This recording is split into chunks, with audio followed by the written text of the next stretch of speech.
మనం అంబేద్కర్ గారిని ఆయన ఆశయాల్ని కొనసాగించవలసిన అవసరం ఉంది.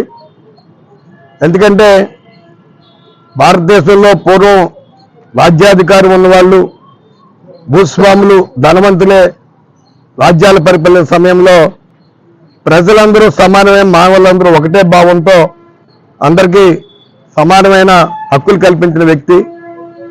ఆయన ఆశయాలు మనం కొనసాగించాలి. ఇది కేవలం ఒక సామాజిక వర్గానికి సంబంధించిన వ్యక్తి కాదు, ఇది ప్రజలందరూ కూడా గుర్తించవలసిన అవసరం ఉంది ఆయన్ని. అలాగే ఆయన ఆశయాలు అంబేద్కర్ గారు కానీ, మరి పూలే గారు కానీ, వాళ్ళ విధి విధానాలు రాజకీయాలకి, కులాలకి, మతాలకి అతీతంగా అందరూ ఈ రోజు నుంచి అయినా చాలా వరకు పాటిస్తున్నాం. ఇప్పుడు ఇంతమంది వచ్చామంటే ఆయన మరి అభిమానంతో వచ్చాం. మరి ఇక్కడ కూడా అంబేద్కర్ గారు అందరి మనిషిగానే వచ్చాం అందరినీ.